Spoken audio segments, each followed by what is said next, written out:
कैसे खत्म हुआ श्री कृष्ण सहित पूरा यदुवंश। 18 दिन चले महाभारत के युद्ध में रक्तपात के सिवाय कुछ हासिल नहीं हुआ। इस युद्ध में कौरवों के समस्त कुल का नाश हुआ, साथ ही पांचों पांडवों को छोड़कर पांडव कुल के अधिकांश लोग मारे गए।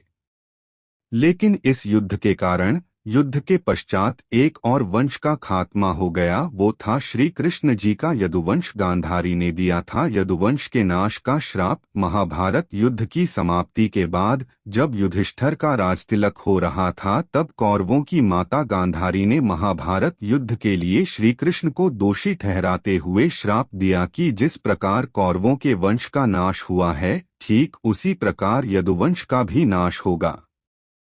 गांधारी के श्राप से विनाश काल आने के कारण श्री कृष्ण द्वारिका लौटकर यदुवंशियों को लेकर प्रयास क्षेत्र में आ गए थे। यदुवंशी अपने साथ अन्न भंडार भी ले आए थे। कृष्ण ने ब्राह्मणों को अन्नदान देकर यदुवंशियों को मृत्यु का इंतजार करने का आदेश दिया था। कुछ दिनों बाद महाभारत युद्ध की चर्चा करते हुए सात्यकी और कृतवर्मा में विवाद हो गया। सात्यकी ने गुस्से में आकर कृतवर्मा का सिर काट दिया। इससे उनमें आपसी युद्ध भड़क उठा और वे समूहों में विभाजित होकर एक दूसरे का संहार करने लगे। इस लड़ाई में श्री कृष्ण के पुत्र प्रद्युम्न और मित्र सात्यकी समेत सभी यदुवंशी मारे गए थे। केवल बबरू और दारूक ही बचे रह गए थे। यदुवंश के नाश के बाद कृष्ण के ज्येष्ठ भाई बलराम समुद्र तट पर बैठ गए और एकाग्रचित्त होकर परमात्मा में लीन हो गए। इस प्रकार शेषनाग के अवतार बलराम जी ने देह त्यागी और स्वधाम लौट गए। बहेलिये का तीर लगने से हुई श्री कृष्ण की मृत्यु बलराम जी के देह त्यागने के बाद, जब एक दिन श्री कृष्ण जी पीपल के नीचे ध्यान की मुद्रा में बैठे हुए थे, तब उस क्षेत्र में एक जरा नाम का बहेलिया आया हुआ था। जरा एक शिकारी था और वह हिरण का शिकार करना चाहता था। जरा को दूर से हिरण के मुख के समान श्री कृष्ण का तलवा दिखाई दिया। बहेलिये ने बिना कोई विचार किए वहीं से एक तीर छोड़ दिया, जो कि श्री कृष्ण के तलवे में जाकर लगा। जब वह पास गया तो उसने देखा कि श्री कृष्ण के पैरों में उसने तीर मार दिया है।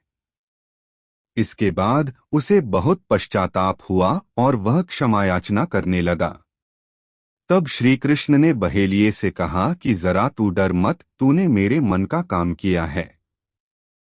अब तू मेरी आज्ञा से स्वर्गलोक प्राप्त करेगा।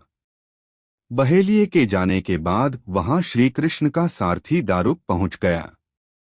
दारुक को देखकर श्री कृष्ण ने कहा कि वह द्वारिका जाकर सभी को यह बताए कि पूरा यदुवंश नष्ट हो चुका है और बलराम के साथ कृष्ण भी स्वधाम लौट चुके हैं।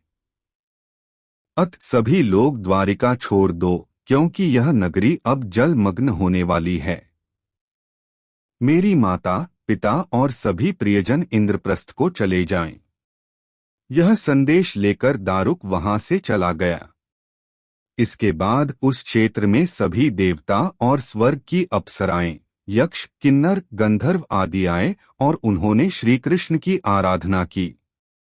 आराधना के बाद श्री कृष्ण ने अपने नेत्र बंद कर लिए और वे सशरीर ही अपने धाम को लौट गए। श्रीमद् भागवत के अनुसार जब श्री कृष्ण और बलराम के स्वधाम गमन की सूचना इनके प्रियजनों तक पहुंची तो उन्होंने भी इस दुख से प्राण त्याग दिए। देवकी, रोहिणी, वसुदेव, बलराम जी की पत्नियां, श्री कृष्ण की पटरानियां आदि सभी ने शरीर त्याग दिए। इसके बाद अर्जुन ने यदुवंश के निमित्त पिंडदान और श्राद्ध आदि संस्कार किए। इन संस्कारों के बाद यदुवंश के बचे हुए लोगों को लेकर अर्जुन इंद्रप्रस्थ लौट आए। इसके बाद श्री कृष्ण के निवास स्थान को छोड़कर शेष द्वारिका समुद्र में डूब गई। श्री कृष्ण के स्वधाम लौटने की सूचना पाकर सभी पांडवों ने भी हिमालय की ओर यात्रा प्रारंभ कर दी थी। इसी यात्रा में ही एक एक करके पांडव भी शरीर का त्याग करते गए।